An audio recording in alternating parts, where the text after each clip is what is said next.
Hello, everyone. Welcome to another episode of Umwe Sit Downs. I am, of course, your one and only host, Brian Nakambonde. And today I am joined by Professor Govender from the University of KwaZulu-Natal. Professor, welcome. Thank you, Brian.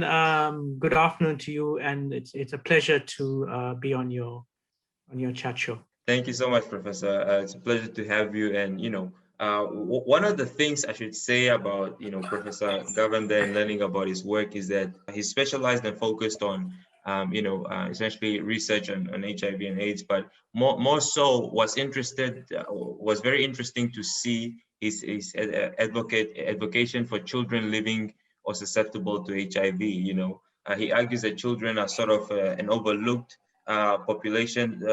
In different ways in the fight against HIV. And today we're particularly going to be talking with him about the world leaders doing a recommitment to ending the fight against HIV and AIDS and that recent announcement. And so for starters, Professor Govender, could you please explain to us how world leaders have renewed their commitment to ending AIDS? What exactly is this renewal, and what does it mean for the fight against AIDS, and anything else that you'd like to share about this renewal? Okay, thank you, Brian, for that. So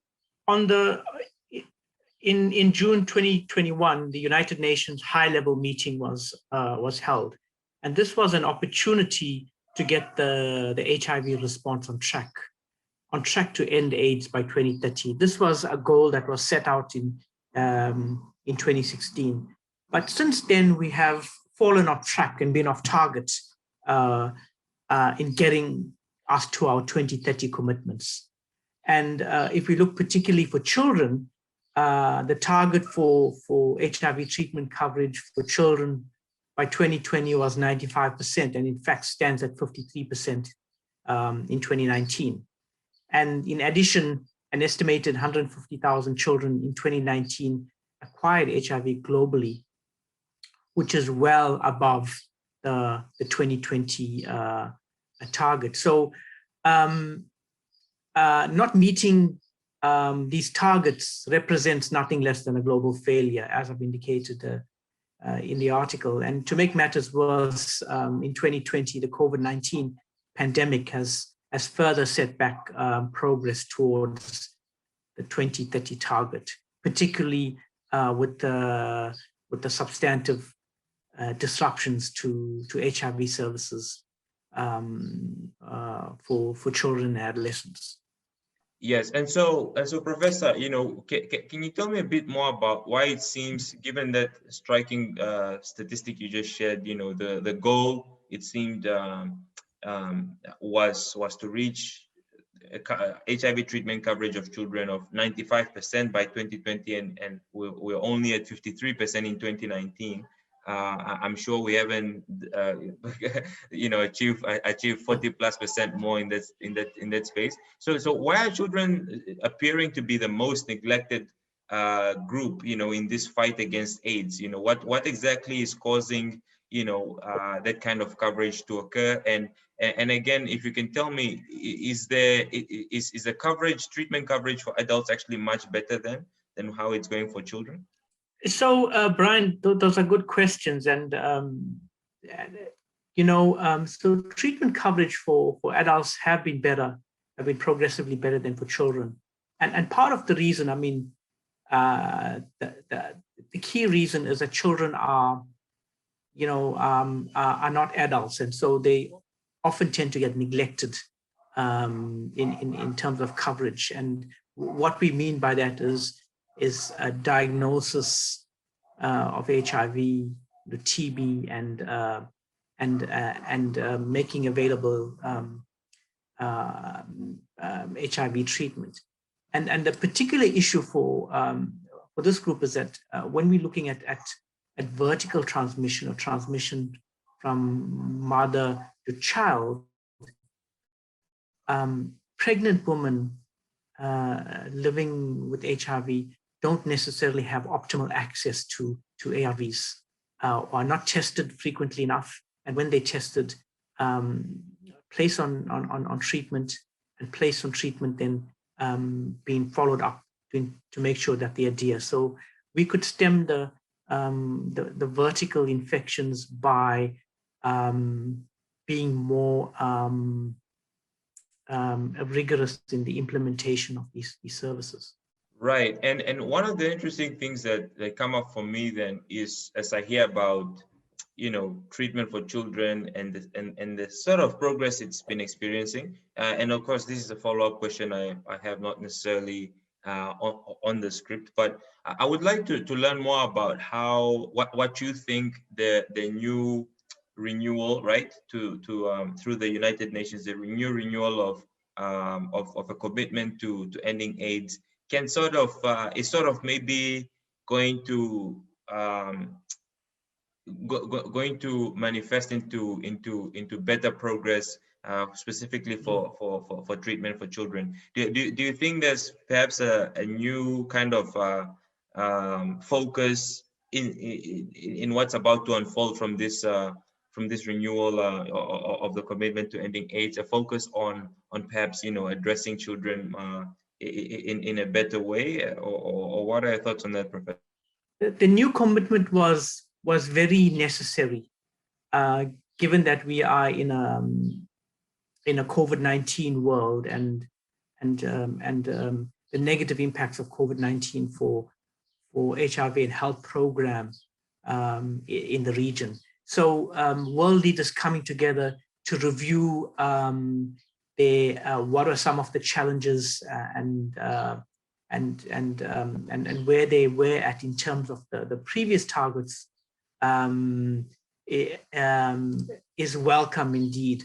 And this new political declaration was a result of an extensive analysis of HIV data in consultations with member states, communities and partners, over more than 160 countries. So the high-level meeting was a significant milestone in getting us to our 2030 goals, which is indicated in the Sustainable Development Framework of Ending AIDS.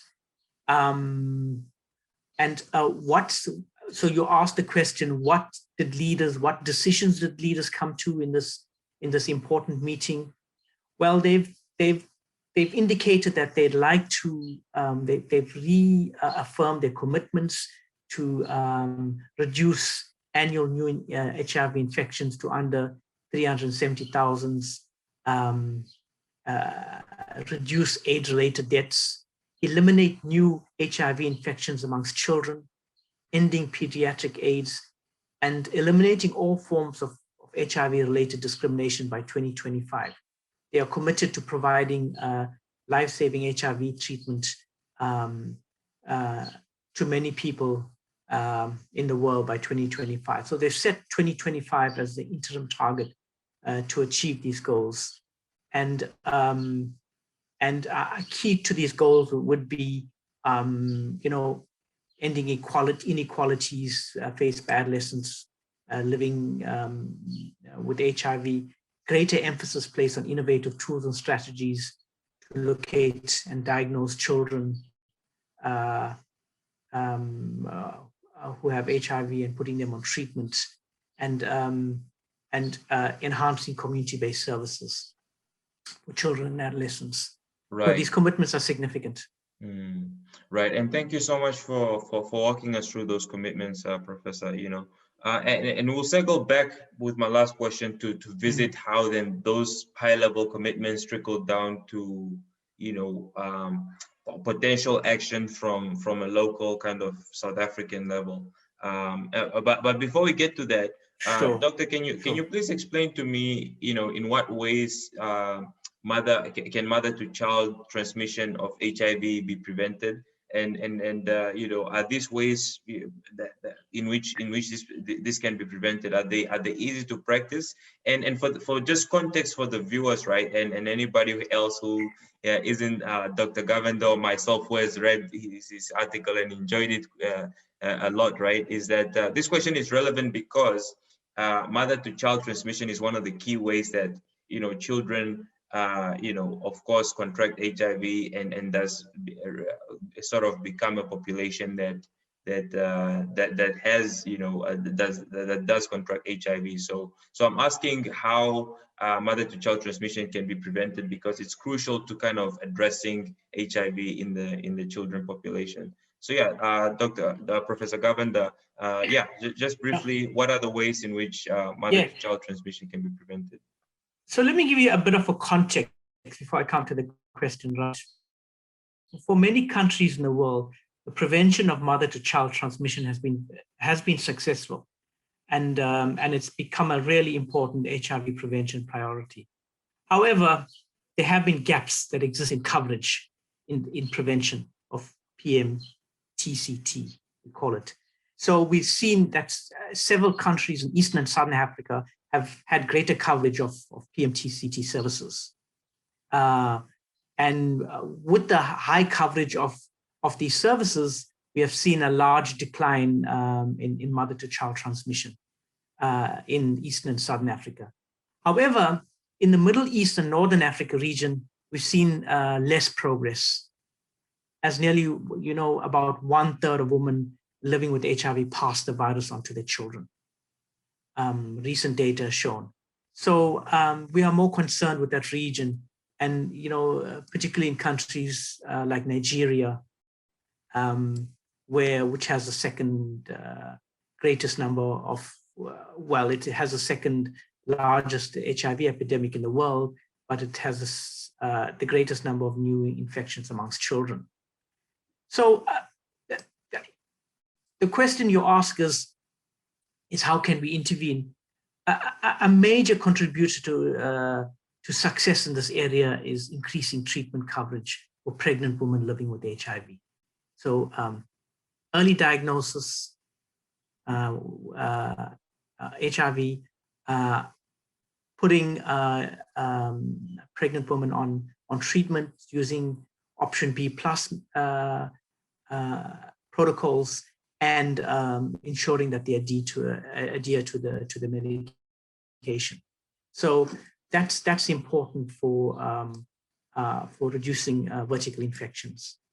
Yeah, so that's important. And if a significant number of pregnant women are not receiving an HIV test, are unaware of the status, then that contributes to a high level of new infections in children. Right. And the interesting thing, and I think about the children population in terms of being actually, an audience or group rather, right? That is, I guess, still in different ways, more I guess, like still needing attention and perhaps in some ways neglected in the fight of AIDS. It was interesting to learn that this was this was a similar situation in the context of now TB, tuberculosis, which is also one of I guess a long-standing prominent disease in South Africa. So can you tell us about why it's the case with TB as well, and maybe perhaps any key statistic around that kind of paints the picture as to how children remain to be a group that are suffering from TB and needing strong attention and focus. Yeah, I mean, I think you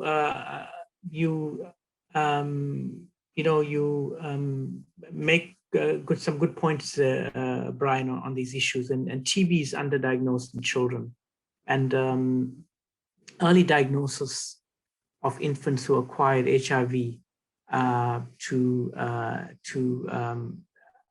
diagnose swift testing for children exposed to HIV and for TB is important, and putting children on treatment must be. You must remember that TB treatment is can be burdensome, so it requires caregivers to monitor TB adherence to TB treatment, and in communities sometimes when caregivers are HIV positive themselves and have challenges with taking their own treatment, then treatment for children can be suboptimal. So I think it's quite important that you have early diagnosis of children who are living with HIV, to have diagnosis to check out on TB, and then to place children on TB treatment and to watch adherence. And adherence should be community-driven programs that are important for adherence, because that will help capacitate families to manage TB care of the children. Right. What I'm hearing from you, Professor, is that in the context of TB, children are sort of receiving a poor treatment coverage rate, or that audience has a poor treatment coverage rate because of, you know, early diagnosis, or diagnosis for them not being in some different, I guess because of many factors, not the high priority, and then not being timely. Not being timely. All right, gotcha. And then B, it seems that then the adherence or somebody monitoring and making sure that they're undergoing this sort of this treatment that seems to occur over some kind of period of time is not there, and thus, you know, there's no consistency and the treatment doesn't end up working. Am I right in summing up TB? I mean the treatment coverage, the poor treatment coverage for TB for children in that way? Yes, and you know, treatment is based on early diagnosis. Early diagnosis of infants for TB, for presence of TB, and then, I mean, with diagnosis, then you place children onto treatment. That's critically important. There are also several other kind of structural challenges regarding TB treatment. You know, there seems to be, you know, lack of kind of pediatric data for new drugs. You know, sometimes slow market uptake. You know, higher prices of diagnostic products. You know, limited availability of drugs and treatment. So these things hamper you know, programming. So it's important that researchers, pharmaceuticals, and governments, you know, work together to accelerate you know, diagnosis, availability of diagnosis, diagnostic devices, and provision of treatment. Right. And it's very interesting to kind of hear, you know, I think it was just overall very fascinating for me to learn about how, you know, children in the context of AIDS and TB are really, you know, facing a rather poor, or let's rather say undesirable, you know, treatment coverage rate. And this is on a global scale, correct? Like these are stats, and is the case on a global scale, and not just, you know, in the scale of South Africa, Africa, but really worldwide. Is that right, Professor? It is, but you must note that in southern Africa we have you know, we have a high TB epidemic, so you know, it affects our region much more severely. So and it really puts pressure on health systems to have, you know, the diagnostic technology and to have treatment available, and then for community programs to be able to scale up to meet treatment coverage and to ensure adherence of you know, adherence to medication, to TB medication. So then, in what ways can national governments sort of, you know, begin to address the poor, you know, treatment coverage in both the context of AIDS and TB? And perhaps before, while you're answering that, it may be worthwhile, Professor, for you to just make the clear connection, or explain to us the relationship between TB and AIDS, and why, you know, we are sort of having this conversation about the two, you know, kind of concurrently. Sure.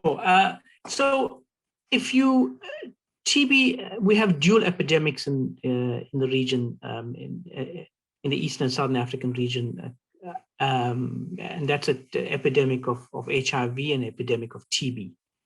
And well, now we have COVID-19 that complicates matters further. But if you are HIV positive and you have a high chance, and if you're not on medication and adhering to your medication, you have a high chance of acquiring TB, and TB really devastates the immune system. So mortality is higher, much higher with individuals who have untreated HIV and TB. So treating TB is really important. It's critical for successful management of HIV, and that's with children and adults. But with children, we find that coverage of diagnostics and treatment services have been lagging behind, and therefore we're placing the emphasis on early diagnosis of infants for HIV and for TB, and if they have presence of HIV and TB, to put them on treatment immediately and to ensure that they adhere to their treatment. For pregnant mothers have frequent HIV tests, and through the frequency of these tests, if they become HIV positive, again, to place them on treatment, lifelong R treatment, which keeps them healthy. The challenges that we've had is programming and coordinated programming to make coverage of these services optimal. We've seen much progress in the Eastern and Southern African region, but in other parts of Africa, particularly in the central and northern parts of Africa, we are lagging on HIV services. In Southern Africa as well, TB services can be, coverage can be much better. So these global commitments, we hope that governments in the region take these global targets to heart and begin to implement them, to put resources, to put political commitment, and to back up a programming through community-based methods. We've seen a lot of success when programs are located within communities. They are driven by local partnerships with political support from government. COVID-19 has impacted us in a negative way. It's strained our health systems. It's strained our finances. However, we can't lose the gains that we've made previously on stemming the HIV epidemic. We have to pull back the gains that we've achieved previously and get us back on track to reaching our 2030 goals. Hence, this reflection at this recent meeting was important to look at our progress, to see where our challenges are, reaffirm our commitments, and get us back on the road. Right. Wow. Very, very well sort of summarized, wrapped up by Professor Govender here. And Professor, any last comments on your side? I think we've done a great job explaining, the relationship between HIV and TB, and sort of ourselves through just a conversation, diagnosing how it is and how it is and why it is that children have poor treatment rates globally for both issues, and yeah, I think very profound, very interesting. But any last words from you, Professor? Yes, we're living in a COVID-19 world for the past year and a half, at least, and going on to 2 years. And for us to get out of for us to go to a post-COVID-19 world, we got to carry processes with us going forward. We have to ensure that in terms of COVID-19, that we acquire vaccines and we inoculate as many people as possible in Africa, because that's we got to think about using existing programs and mechanisms to be able to do that. In the continent, we've been successful with pandemics of TB, HIV, Ebola, using community-based kind of mechanisms to be able to respond to these pandemics. So it's important that we bring COVID-19 on board and deal with this as we deal with HIV and TB. And we have, the word here is integrated programming, and strengthening our health systems to be able to manage these multiple epidemics. And strengthening health systems is based on providing support to communities, and governments need to contextualize their response at subnational levels, to look at high infection areas, TB, HIV, strengthen community programs, strengthen health services, bring resources to these communities, and sustain this over a period of time, so that progress in winning and in fight battles against this epidemic and getting to our targets. Right. Well, there we have it. That was Professor Govender of the University of KwaZulu-Natal talking to us about HIV, AIDS, and TB, and how children are being treated for that. Professor, thank you so much for your time, and that brings us to the end of yet another episode.